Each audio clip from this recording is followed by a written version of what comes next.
It's funny because I always wanted to share my life, but I didn't know how, when, like, is it the right time? How should I be? How should I present myself? Then, but trauma dump. Like, this is my introduction. Damn. But welcome. Just know I have no idea what I'm doing, and I hope I represent the people that also don't know what they're doing. Okay, trauma dump story time to get you up to speed on my life. Wah, the fuck, bro. In March 2023, I finally ended it with my emotionally abusive ex. I almost ruined myself trying to fit into his ideal world, this ideal person that he wanted, and basically babied him throughout his mental health issues and his entire life, picking up his unknown ADHD, possibly a spectrum of other mental issues, spending hours each day cooking him herbal medicine for his eczema, running around trying to get him appointments he needed, calming down his outbursts, and regrettably taking his awful words like how it's my fault that he's a certain way, how it's my weight that affects him, that I should work out more, go to the gym more, or that I'm not doing enough for my own success or for him. And I'm a sassy bitch, so I always stick up for myself and I would shut his shit down. He would always shut up, but what use is that when I continue being with him? He would be a shithead one way, then turn around and say how much I saved him, how all the stuff he succeeded at I was to thank for, how he wanted to marry me, or his little thoughtful gestures like getting me a heating pad because of how painful my period cramps hurt,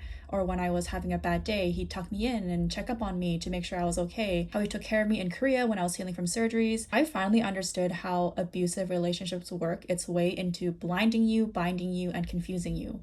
I was so conflicted internally, but I knew it was wrong. Fix him? Girl, I think the fuck not.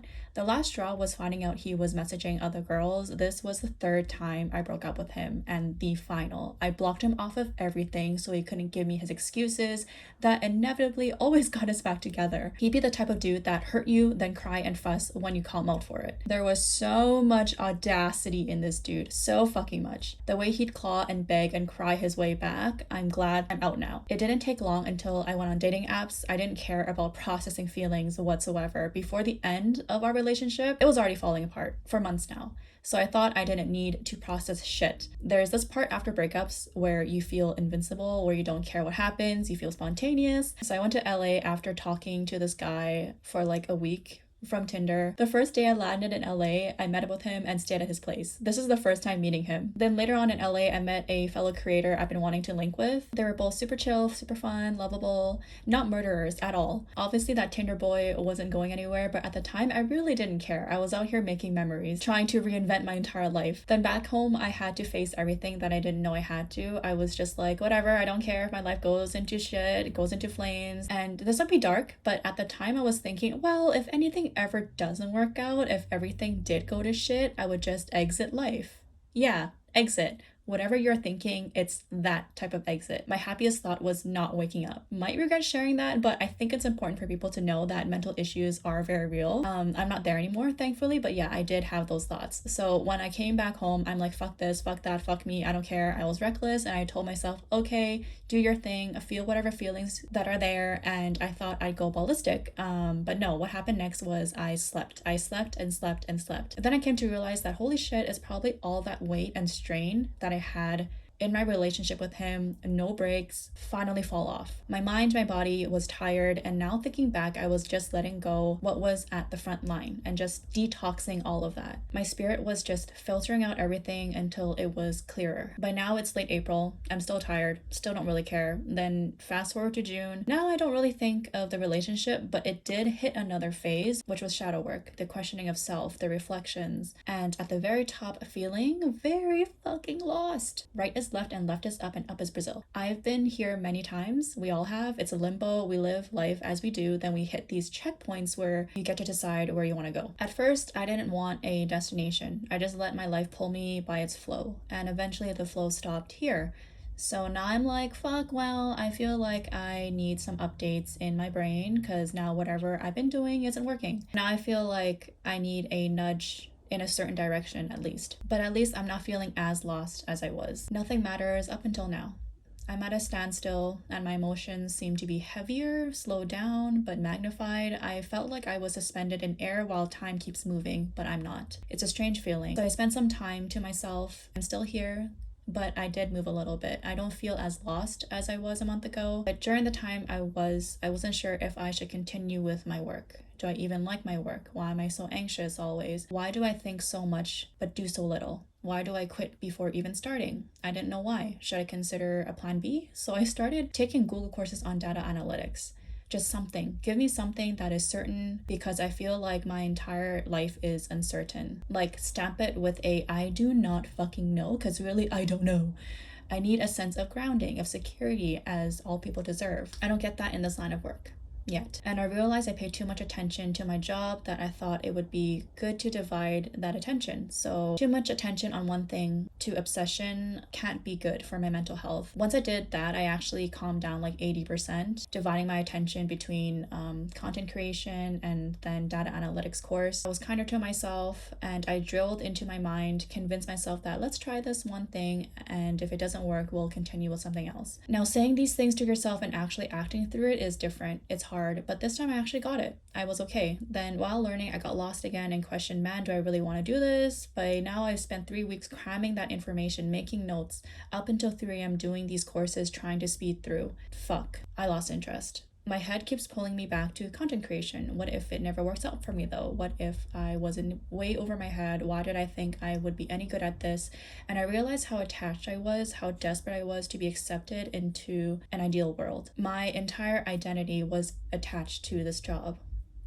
And without it, I feel like I'm not worth anything. So yeah, I was desperate on how I wanted to be accepted into this ideal world, a world that came from my own assumption in my own head. And then I read this in a book, that nothing is as bad or good as it seems. I know that it's all perception. So yeah, I read that in a book. During this time, I'm reading and reading, like finding that song that matches your emotion. I do that with books. So I match books with whatever situation I'm in. I need a voice outside myself to ground to, that has more expertise, that can make sense of my thoughts when my thoughts are too emotional, too conflicted, too negative, too lost. Guided meditation, books to help, then back to my room, recluse at night in my bed, meditating on thoughts that will guide me. And now I'm here voicing over this video, feeling much better than I did in the beginning of all of this, and still figuring it all out as I go. I remember watching this video that hit just at the right time on how your ambitions change when you're healing. And holy shit, that pretty much sums up what confusion I'm going through right now. At first, I was in a lot of confusion and pain, but over the course of learning how to show myself more compassion through this part of my life right now. And a huge chunk of that is allowing myself to feel, to think, to be alone, and to process away from the screens and the noise, with the goal of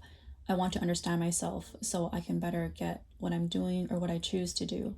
And being away from screens is definitely mandatory, because we consume this every single day, and it's very easy for us to be influenced by other people's opinions. We might not think so sometimes, but we truly are very impressionable people. It's incredibly difficult to allow yourself to feel when you've been suppressing yourself not to. When you put a mask on to act like you're okay or to seem okay, you tell yourself that you have no time or don't want to waste it on yourself, but you're the first person that matters. And oh my god, and not to mention, the worst for me is probably my way of productivity. If I wasn't productive, I was useless. I put a lot of pressure on myself, the amount of imposter syndrome, perfectionism that overwhelms and numbs me into doing nothing. You would imagine for that amount of overthinking, you'd be doing something, right? No. And how I must work myself to the bone, to struggle as much as humanly possible to get somewhere, because for a long time, I've been living in that fight or flight mode. Getting out of it is very weird.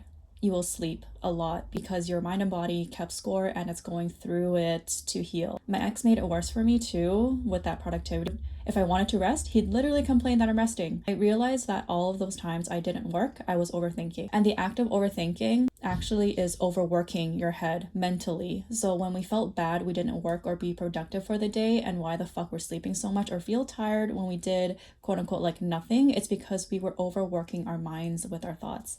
We were working overtime. We're just spending the energy on fueling our fears and traumas instead of properly healing or considering healthier thoughts. So much of self-reflection is a lot of unlearning certain habits and other people's thoughts and lessons that don't align with you anymore or never have, but you're just learning now as you get older and wiser. After the initial discomforts of breaking through that, it gets cozier actually to be myself, to be alone in my room at night with my own thoughts, getting to know myself, truly getting to know myself. I also became more keenly aware of my triggers and catching them. Awareness is a trained skill, I feel. It's like you start to notice parts that were oblivious, and once aware of those parts, it's like, oh shit, why didn't I pay attention here before? This explains this, or confirms that, or this is why I've been bamboozled. I also in this time realized no matter what I say, what I do, what I don't do, if I work out for the day or if I don't, I always will end up where I need to be. And this applies for everything, including my productivity and my outlook on life and what I want. For example, I'll be wanting to be healthy, to be fit, and I'll work out for a straight month and then lose it all in the next month, but then I forget it and I move on and continue on this health journey. This is when you truly accept that it's a lifestyle and not just like a destination. And then it repeats. But each time I notice that I'm better than before. It's just not instant. If I just keep going, breathing, trying, I'll get there. We'll get there. Since accepting that, being more stoic about it, that in return actually results way better outcomes when I just accept the way that I am. One of the biggest discoveries I've also found during this time of self-reflection is patterns. I notice when I do have these emotions of feeling at loss after losing a relationship or losing myself, in reality, it's all necessary in life. It all ends up to be okay. And when I summarize it, I always end up understanding myself more deeply and listening to those deeper parts. There is no calm without chaos. And I hope through some of this wabble dabble, you find some comfort in knowing it'll be okay. Better than okay when you just keep moving as you are.